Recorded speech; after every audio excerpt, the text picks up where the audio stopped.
Cool. So hello everybody. Welcome to Three and Make a Tiger. Today we're doing a roundtable on making connections, and we've got the lovely Franchesca Allen, Louisa, Jonas, and Sophie Gladstone today.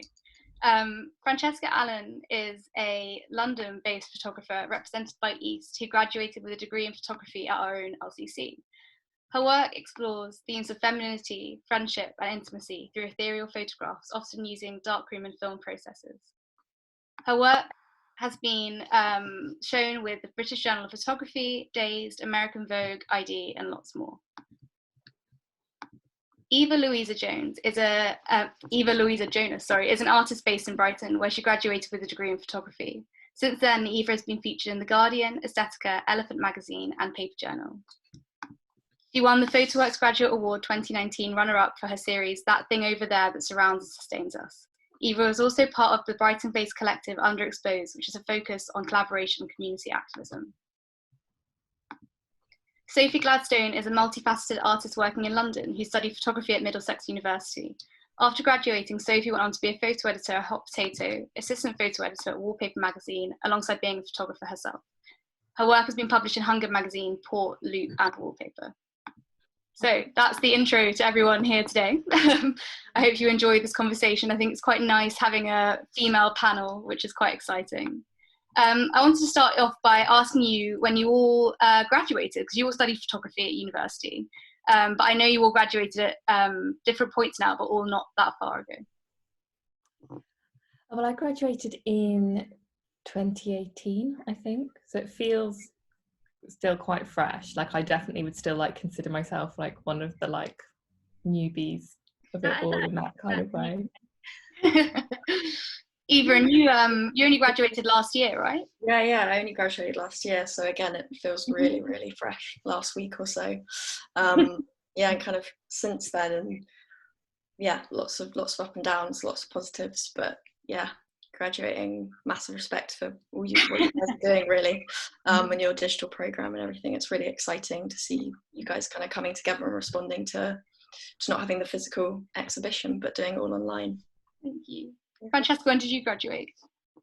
I think it was 2014, so I actually thought that was kind of recent, but you guys have spun me way off. No, it is still recent. And I was going to ask you actually, at all your different stages, do you remember that feeling of finishing education? Was there this fear of the unknown, or was there this excitement about beginning your career, or a bit of both?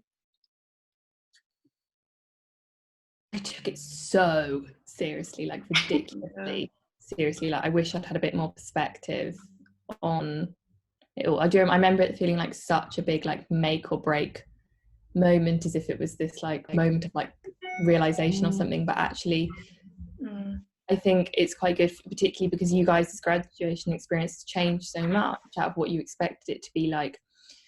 It actually doesn't matter who got that really big feature immediately on their work, or who kind of gets picked up super quickly. It doesn't necessarily translate further down the line, and so I wish I'd known that a little bit. That was something I took away from that experience. Yeah, that's really I can definitely relate to that seriousness, just that need to remain relevant, maintain loads of momentum with what you're doing, and off the back of exposure that you get. And then I remember I was flailing around applying for jobs that I didn't really have that much experience for, and just thought that quantity not quality, or putting myself in the right space. And it was only after I was kind of reflecting on my kind of network and community that I realized that kind of slow, steady really, and find ground within those spaces.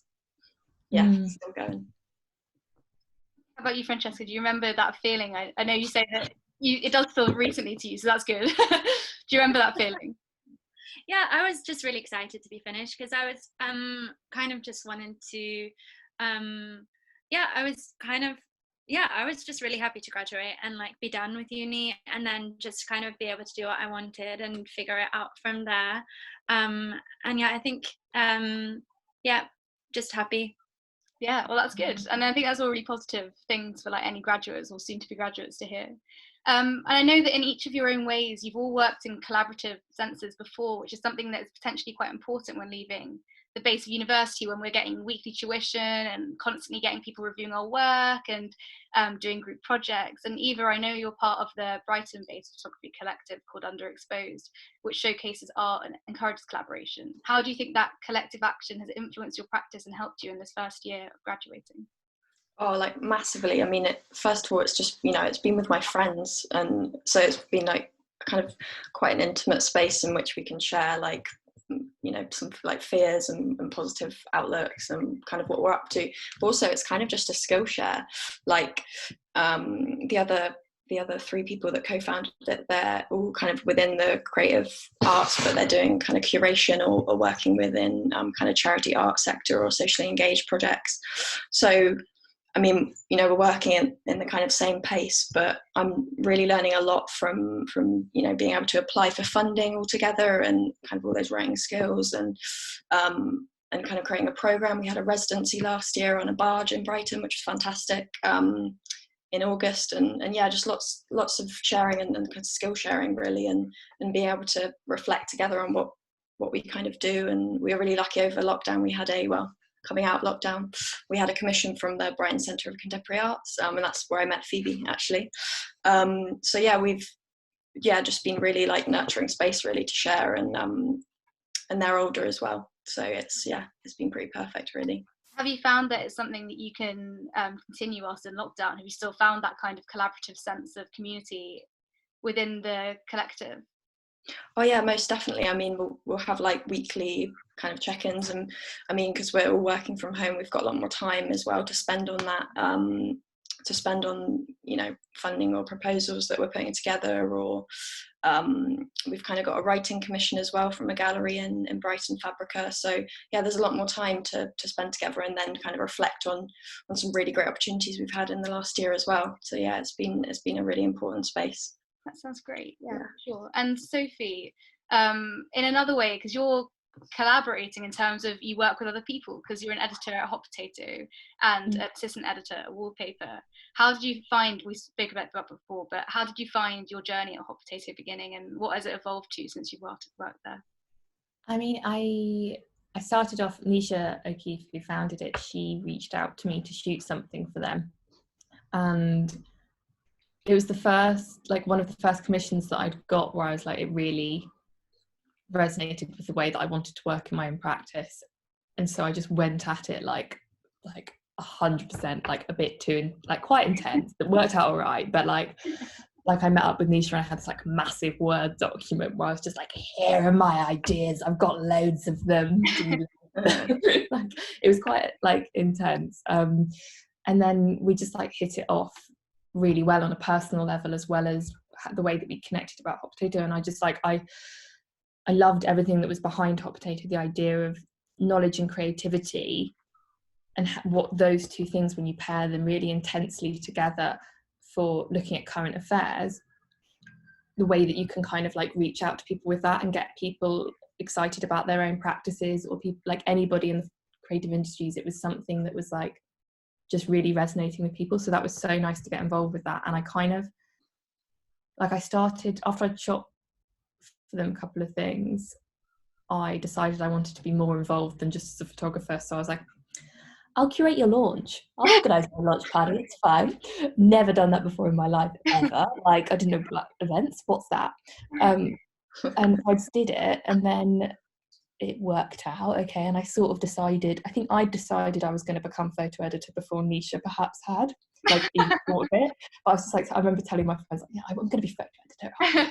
And then yeah, and then I got the email from her like saying it, and it's just been really great since then in that kind of way. But there is something that's like potentially a little like tricky sometimes about collaborating with someone who you get on with so well, is that you just want to spend all your time like talking about everything that each other's doing. And that's like sometimes like Nisha and myself have to be like, okay, like we've got to stop being friends and like be for a minute to like actually get stuff done and move on with it, so it doesn't. But I don't know, I think like in that kind of way, like collaborating on things like that is a little bit like dating. Like, you just have to meet loads of people, and you will eventually find one person or a few people who just feel so great to like work with, and you'll have horror stories along the way before you meet those people, but you just have to keep going with it like that. Yeah, for sure. And it's great that like you found such a positive relationship with Nisha to do that. And I was going to ask you whether do you feel like being an editor informs your practice as well, and like do you think it strengthens it, or do you find it to be quite a difficult thing to balance?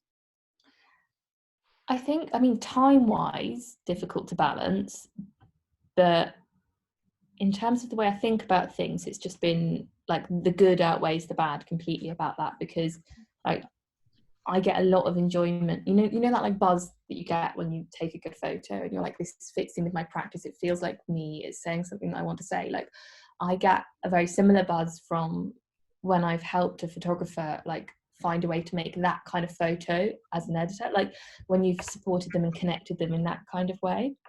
So you get this kind of like secondhand buzz from it like that, and I really enjoy that. And also like it's taught me like even like on particularly with wallpaper, because we get like a lot of emails there of people like sending in their portfolios and stuff like that, and you learn quite quickly like what's a good email and what's not a good email of a way of connecting and sharing your work. So that's been quite insightful, like, and so I always try and like take, whenever I'm trying to reach out to somebody about my own work, I'm like, how would I read this as the other side? It's like, yeah, you get like the like, experience. Yeah, it's like sneakily being in both rooms at once. You can answer all your own questions. Yeah, so that sounds great. It sounds like it really does help. Francesca, you have your own long-standing collaboration with your sister, which I've seen has revived itself during lockdown. Do you feel that this practice is like this project is something that is going to be a constant in your practice, and has it informed your other pieces of work? Because it seems like you've been doing this for like quite a few years now. Yeah, I mean, the kind of the way that I started photographing was photographing with my sister when I guess I was about 16 and she was 9. So it's been going on for quite a long time, but obviously the way that I make work and like the mediums that I use have changed quite a lot. So it isn't necessarily a whole cohesive project as much as I wish it was. It's been nice lately to be able to like revisit that, because you know, who has got the time to spend like 3 months doing something like that? And it has been great, and I basically wanted to find a way to make work within like a self-contained bubble. So I set up a black and white darkroom here, and that's been interesting to revisit the way that I used to make work. And that was kind of well, the way that I started photography was like very digital, and I used a lot of Photoshop, weirdly, which is odd because I don't have a clue how to use it now. But then I kind of moved on to making a lot of black and white images, and I would like handprint those in like our tiny like bathroom at home. And now I'm kind of back doing that again, which is exciting. But yeah, it has informed my work from the beginning, I think. And I think the way that I make work, I'm always looking for that same intimacy, whether that be with someone that, you know, I've just met on that day and I've got half an hour to spend time with, or if it's sort of a longer term collaboration, like I worked on a book project in Japan with this girl Aya, who I became very close with over the course of a month. So I think it varies a lot, and it also doesn't always work. You're not always able to make the image that you want to make, and I think that's always been like a big learning curve for me, is that I'm not always going to make the picture I want to make, because we might not connect in the way that I'm looking for, and that's totally fine. For sure, and I feel like that makes the connections that you do have even more organic, because you know that they're real, and I think that it really shows in your images. And you said how you've kind of come full circle. Have you noticed, because your sister's quite young, I don't know how old she is she in her teens? She's 20 now, but I think she looks really young still. I was going to ask like how you come full circle and you're doing these same things again, but with a sister who's now, you know, in her early 20s rather than in her teen years. That must have completely changed the practice. Yeah, I think it has, mainly that she has a lot more of her own opinions on things, so I'm not complains a bit more. Whereas I think when she was younger, you could just kind of like put her somewhere and, you know, she had to kind of do as she was told. But now, you know, there's a lot more coming from her side, but I think that kind of makes it ever more interesting. Yeah, so yeah, cool. I like photographing her, and I think yeah, I think it's an exciting project, and I'm kind of seeing what comes of it. It has also been so intense because as soon as I got here, we kind of started working on it and like shooting every day, and that's just too much. That's too much for me, and I think the kind of like intimacy and intensity that I like look for when I make images, and also because we have a close relationship, that you kind of burn out from that in a way, and that's just way too much to do, like to photograph someone every single day and live with them, and kind of it was like this urgency, and now I think we're like taking a breather and kind of taking it slower and being a little bit more considered. We've also been collaborating on this with my friend Claire, who's a stylist. She's been posting us clothes to shoot with, and they're great because they kind of fit in with my sister's existing wardrobe, so it doesn't feel necessarily styled. It still feels quite documentary. But it's been kind of nice to collaborate like from afar with someone that kind of understands the way that we want to work. Yeah, and it breaks out a little bit as well, because I guess it's not that you're just living with each other, but you're living with each other in lockdown during a pandemic and moved back home. So like it's impressive that you still made this work, and I think that that idea of stopping and taking your time with it is quite relevant to a lot of us as well. If it gets too much, or you know, if you're not making the work that you want to make, you can just stop. That's fine.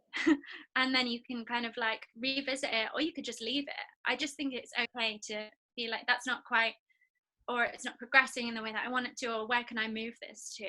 And I think that becomes kind of interesting. Yeah, for sure. And I feel like we were talking about this before everyone came in, but like this idea of stopping is something that most people listening aren't used to. So I think that it's good to remind ourselves to do that.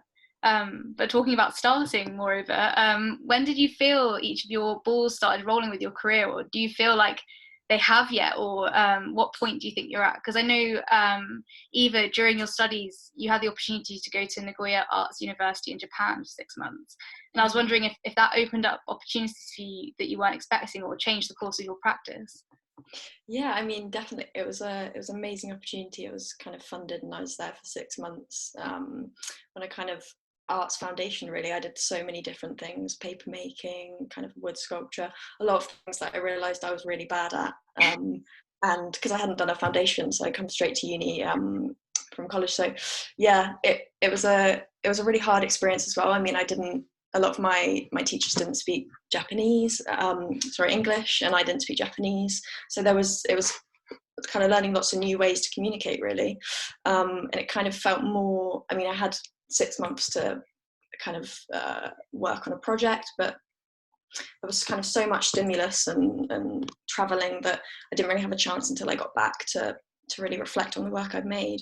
But no, like, I mean, one of the main reasons I went there was to visit this studio in Kyoto called Ben Rido, and while I was there, I kind of visited the exhibition and the studio space. I had a chance to make work and make prints in the space, and then formed a really nice relationship with the overseas kind of officer working in Photo London and Paris Photo. So since then I've been working with them in London and Paris, and it's been really amazing, kind of looking after so many years, kind of, you know, looking at the award that they run, this Haraban Award, and the kind of collaborative portfolios they make, and then to be able to work and really like explore it further and talk to other people about it in the fairs. It's been really amazing and quite unexpected to build that relationship, really.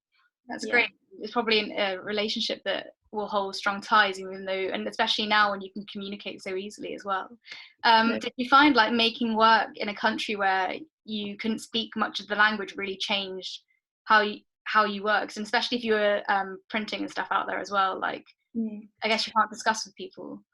No, definitely. I mean, it was quite isolating in a lot of ways, and felt like I was kind of in a kind of residency space, and having come, I mean, I was in second year, so I'd come from tutorials, with my group of friends, and there was all of that kind of buzz and like bubble around it, to being in a space where I was making work and having tutorials kind of like once a month or less than that, when it was really hard to kind of connect, but it kind of grew and we got there. But now I was really lucky in that space that I also had a collaboration with a couple of fine art students, and I think that really bolstered me and helped kind of these two things run in parallel, making my own work and being in the space and photographing, and then also collaborating on this kind of like performance project alongside. So yeah, it was kind of bolstered up by each other, really. Sure, that sounds really interesting. I know that Francesca, you spoke about in your Nice Tuesdays talk, that your first kind of like big project, Girls, was exhibited at the Photographers Gallery only a year after you graduated, and I can only imagine how huge of an opportunity and like feeling that was for you as a recent graduate. Can you talk to us a bit more about that?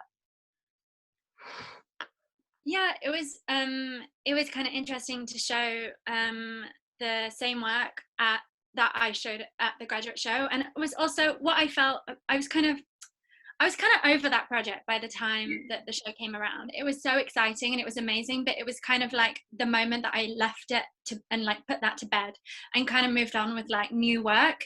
The experience was amazing, and like it's such a beautiful gallery, and it was incredible to be exhibiting there, and I did a talk there, and that was like just honestly like a dream come true. But yeah, it was kind of the perfect time to kind of reflect on the work that I was making during university, and I also built on that during the year leading up to the show, and like sort of added more images in, so it was a mixture of sort of new imagery with older imagery, but yeah, it was kind of a perfect moment to leave the project there and kind of move on with something new. But yeah, that was a great moment. Yeah, for sure. And I feel like a lot of like my classmates and probably people across the country dealing with this, it's when you've been working on a project. I mean, you worked for it, I think, longer than that third year, but a lot of us have been working on one thing for a whole year, and it's kind of a hard question of when to stop or whether we just keep going with that momentum. So I feel like it sounds like that was just a time which came to you more than anything.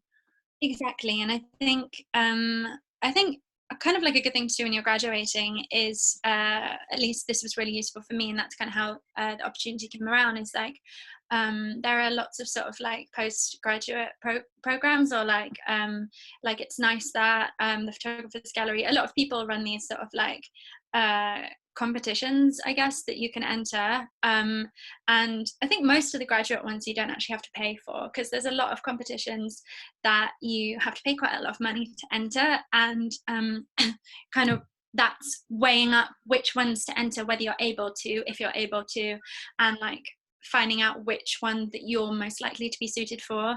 So if you're a woman applying for like a female only competition, etc., finding out like where your interests lie and what competitions might suit that.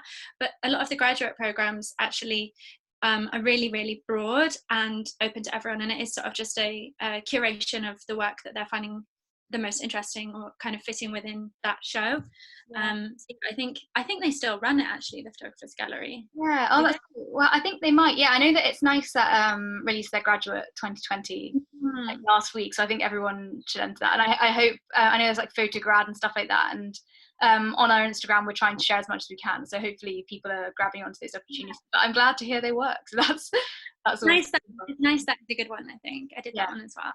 And they always come out with such good stuff, and it's quite nice, like Eva was saying, like to have all these different types. It's not just photographers, it's fine artists and graphic designers, and they all do link together, and you all kind of go through this at the same time, which is cool. You'll probably end up working together as well. Like, a lot of the people that you see graduating now in, let's say the It's Nice That graduates, or any graduates, you'll meet at some point along the line, I'm sure. Mm-hmm. Yeah, for sure. In graduating, I also feel like there might be time to do less personal work. Sophie, I was going to ask you, I know that your graduate project was amazing, and have you still been working on personal stuff as well? Because I'm sure you're really busy.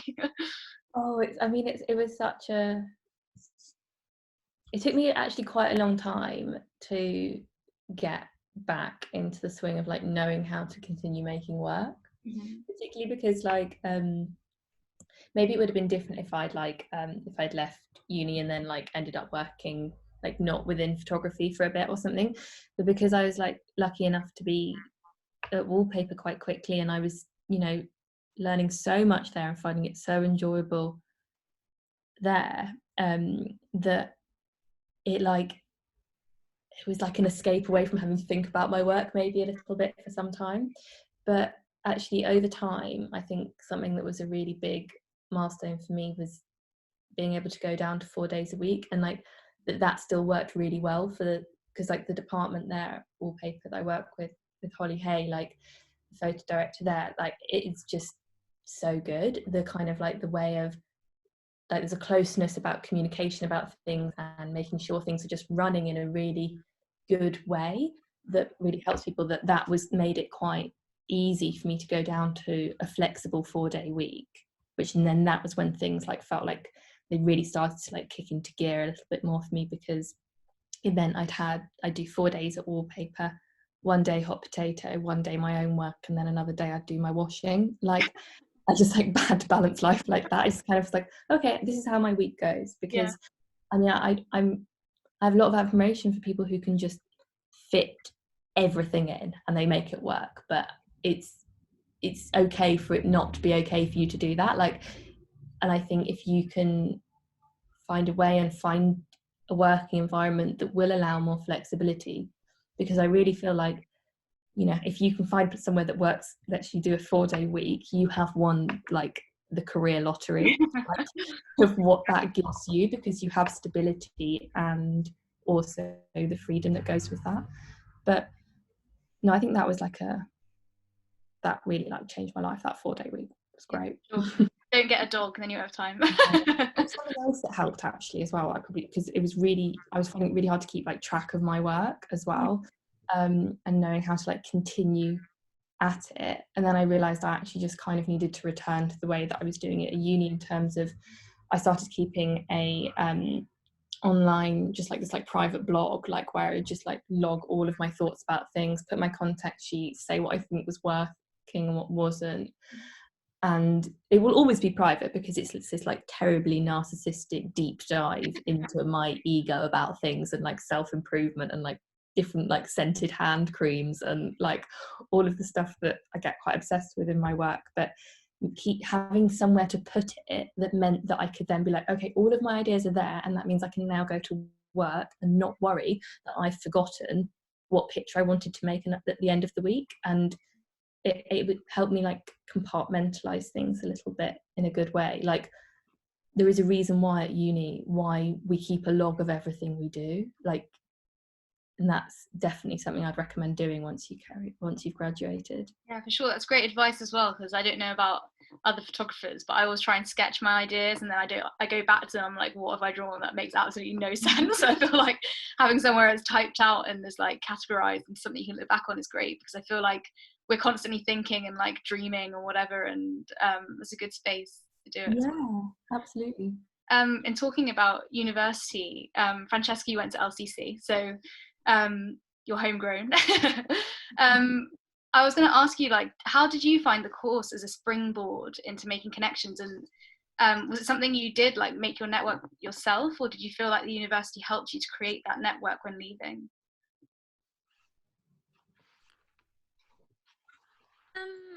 Yeah, I don't think the university really gave us the resources for that, and I don't think I actually left feeling prepared for anything.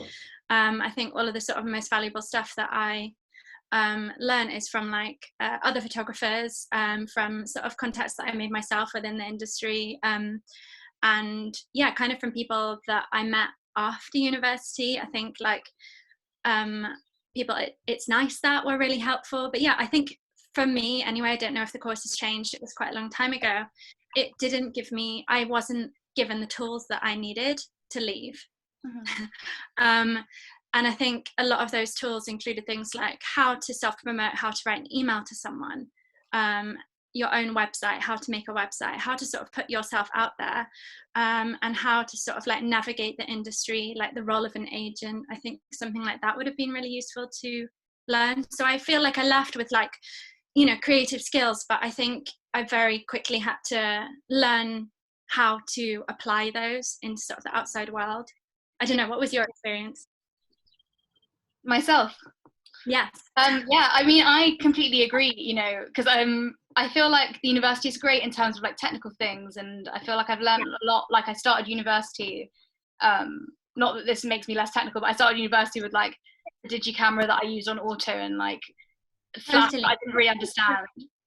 You could do that forever, and that's fine. I think. Like, yeah, if you want to do digital and you want to use auto, like, do it. Why not? Exactly. Like, if you're making the work that you want to make, and that facilitates you, like, I feel like there's a lot of technical shame, and it doesn't matter. It can matter if you want to make work that's technical. Make work that's technical, but if you want to shoot on auto for the rest of your life, like, don't let anyone shame you for that.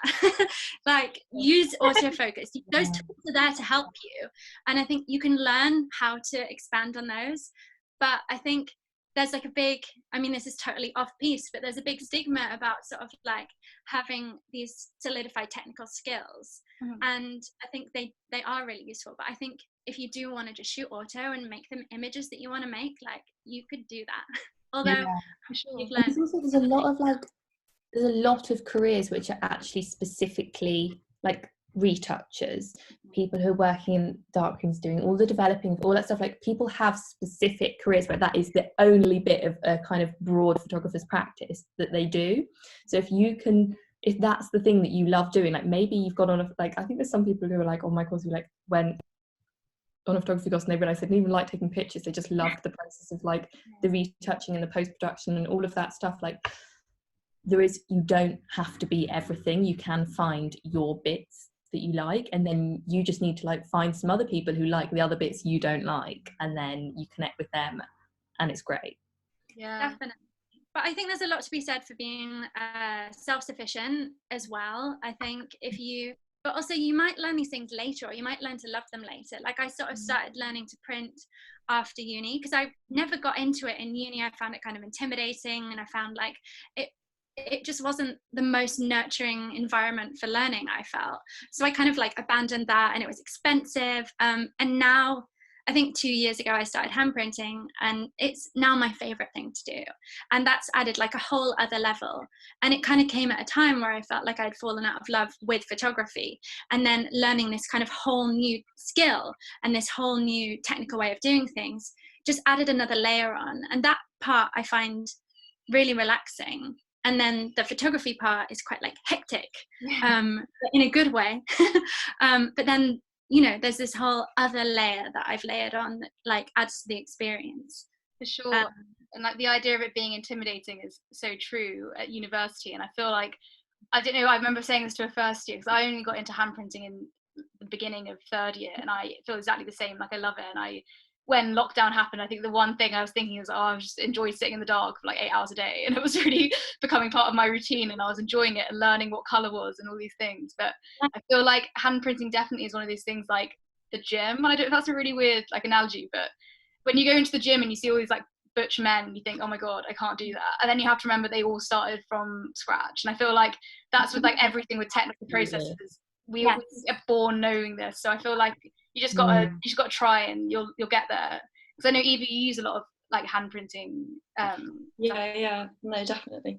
And I think also I found myself like really identifying with, you know, with that process, and it being really important, and then kind of feeling out of, you know, whack when I didn't have that space, and it felt like that identification maybe was shifting too far, and facility wise, I mean, I'd gone to a few community having graduated last year, gone to a few community dark rooms, and then I was lucky to work in a sixth form with a darkroom and be a darkroom technician. So I have all the time, well, not now during lockdown, but all the time in the world, a couple of days a week to be able to use that space and yeah, kind of build on those skills and do it again, like all on my own, really.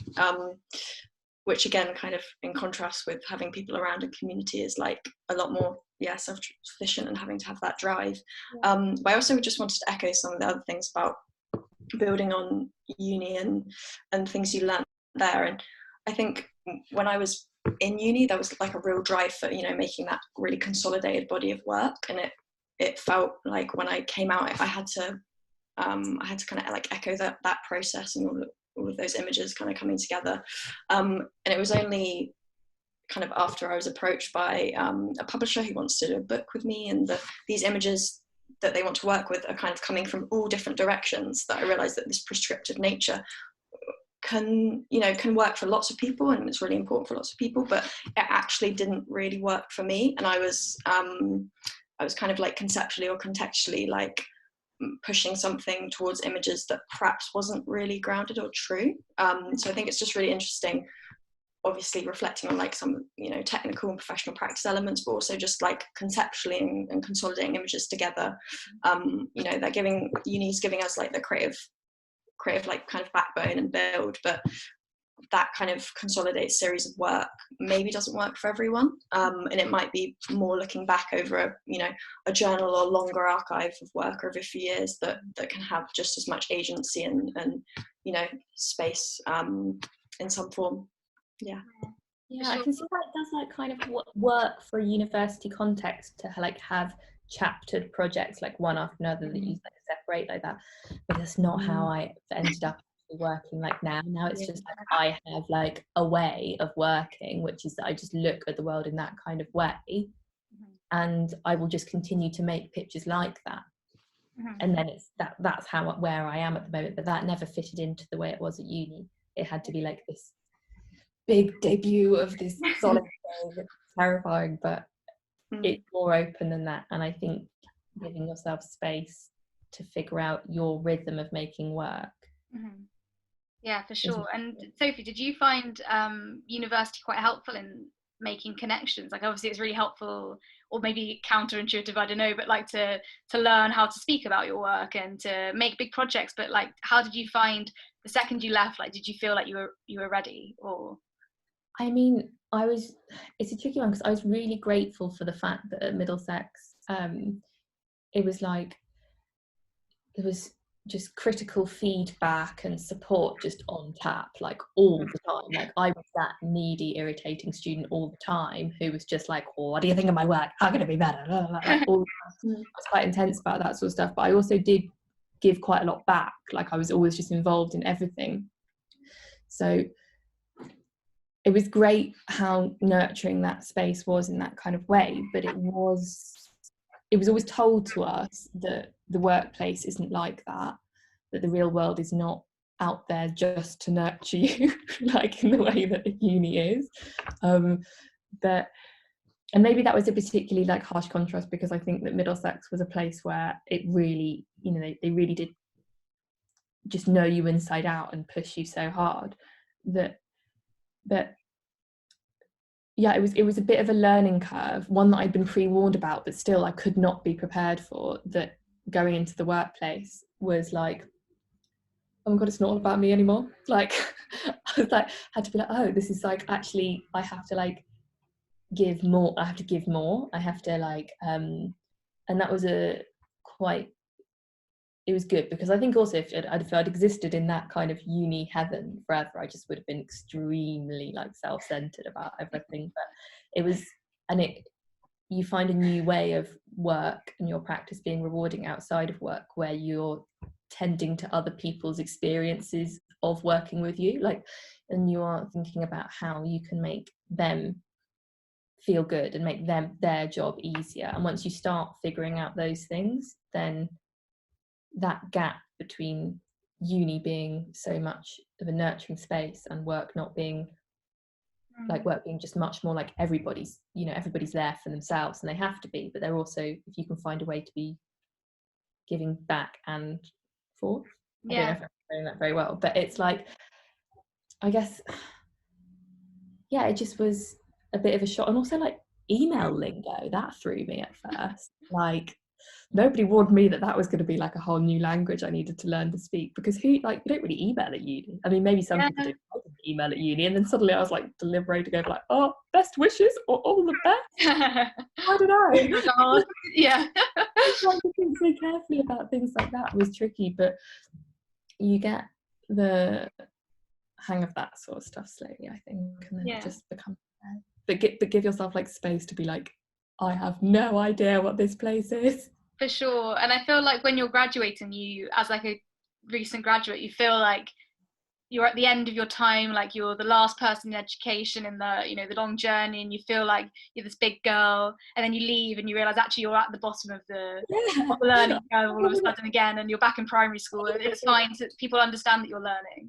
Yeah, absolutely. And also just being like, when you, because you will mess up, like I was just like, I just always like was like, I can't control the fact that I will get things wrong, but I can control what I do when things do go wrong and how you deal with that afterwards. Like if somebody like pointed out something I'd forgotten or like misinterpreted, like I always thanked them for letting me know, rather than just being like, oh, I'm so sorry, like, because then they just have to be like, it's okay, like. But if you say like, no, thank you so much for flagging that, then it's like much more of a like it lets them know they can tell you how to like coach you better again. I think it's like you got to frame your mistakes quite well, I think, to have them help you move forward. Yeah, for sure. And obviously you do always learn from your mistakes as well, so I guess that understanding that and accepting that is important. I was going to talk to you all about how you've all graduated in potentially the normal circumstances of you know, having a degree show and having your graduation day, and post-corona world. I was wondering if you had any advice for students, like in this time, how have you found yourself adapting to your practice and adapting to reaching out to people and making new connections? How's that changed for you individually during lockdown that could help us as graduates? I mean, I would say in this, you know, like contained space, you know, you're at home, you've actually learned a lot about yourself and your working practice, and without resources and facilities and like, you know, outside networks. So, I mean, I think like building on some of those internal networks and knowing that kind of what we touched on earlier, like the friends and that you leave with are the people that might not be, you know, on the straight path to photographic practice, or, you know, somewhere within that, but they might be building on other areas that you can collaborate on in the future. And that, I mean, like you know, there's lots of digital programs online and things to get involved with there, but, you know, just setting up a crit group on Zoom or whatever with your friends. I mean, I'm not sure as to what extent like lockdown I mean, each individual, you know, has to adhere to it, but I think this time and your working practice is like a real testament to how you might make work in the long term. So yeah, maybe just like give yourself a real, be really thankful that you guys have like got through it, and that this is something you could potentially really build on in the future. Thank you. I was going to open up to Q&As now. So if anyone has any questions, I'll have a whiz through and ask. You can make individual or group ones as well, unless any of you have questions for each other as well. Well, I was just going to say about everything that's happened now since coronavirus, about it's made me a bit more understanding. Like I've appreciated small scale things a bit more, like, and I don't mean to, everybody's obviously appreciating the small things in life like more than stuff like that, but I mean like how like you guys can set up, like with Hot Potato for example, it was completely unaffected by all of this. Wow. Because we were an agile small scale thing that was not dependent on commercial interests, like, and so those are actually in some, like, I think it's a bit of an encouraging thing to, like, you guys can set up stuff like that. There's nothing stopping any of you from being like, you know what, I want to start a publication, or I want to start doing this, or I want to start this new thing where we post something out each month to people, or anything. You can actually just do that, because like, so like, who's going to furlough you? It's just you and your friends doing it. Like, You know, who's like, you have so much freedom to just do things that aren't reliant on like big companies or big external forces. You can do things that really matter to you and you enjoy without that. Yeah, And sure. so much more resilient in some way, because, but yeah, that's just my. No, that's great. We've got a question in from Voy. He said, Sophie, you mentioned recognizing good emails and working at wallpaper. Have you got any good email tips? Well, one thing is like, say the public. We there was once an email we got a wallpaper that was like, I love Wonderland, and they like, God, that wasn't great. But I don't know. I mean, it's making, the main thing is just like, you can just tell a copy and pasted email that's gone out to everybody, and you know, you'll still like, everybody you send that email to will still see your portfolio, and it, if it's fantastic, it's fantastic. That's so nice. But it is just really lovely to receive emails where somebody is saying why they want to work with you. Like, they might be like, I love, you know, somebody might reach out to Wallpaper and be like, I really love the way that you've been photographing artists and the way that that's been shown recently, or I particularly loved this piece, or like, I think it's really interesting fashion wise what's happening with Wallpaper right now. Like, something like, just tell us why you love, like, because then you'd be like, I think some people can sometimes, it can kind of feel like it's quite a good idea to just email everywhere and like just get your stuff out there as much as possible, but actually just makes much more sense to just put your work where you see it fitting and where you like it and where you will actually feel like you'll make your best work. Because I think just get to know publications. If you want to be working editorially, like, read those publications, know them, and then you will be surprised at how many you might just be like, they're not right for me, but that's fine. Yeah. And not everyone's going to want to work with you either. Like, there's loads of publications that your work is not right for, and that's totally fine. And like, you don't have to like feel rejected from that. And I think it's about finding the publications that you really love, but also where you're like, you know what, I could see my pictures in there. Like, there are so many publications that, like, you know, every publication has an aesthetic. What are you aligning yourself with? And I think those choices that you make about the editorial work that you make and the editorial work that you align yourself with, that informs your commercial practice, because people are looking at these editorial magazines, and you know, if you're looking at like sort of like left field, like fashion, like re-edition, I don't know, like independent fashion titles, like print publication, like smaller titles, that will put you in the mix for like kind of high fashion brands. But then if you're shooting for I don't know, what's a mainstream, like a Grazia, then you're going to be looking at shooting with maybe like a Topshop or a Zara, and that's totally great too. But I think these choices that you make about where you're aligning your work, but also if no one wants to put you in your magazine, like, make your own work, like put it on your Instagram. Like, that is that is just as valid. And I think graduating is like weird and scary, and if you want to carry on making your work right now, that's great. But also, like, if you want to have a break and you want to just sit back and be like, actually, I don't feel like making work right now, that's okay too.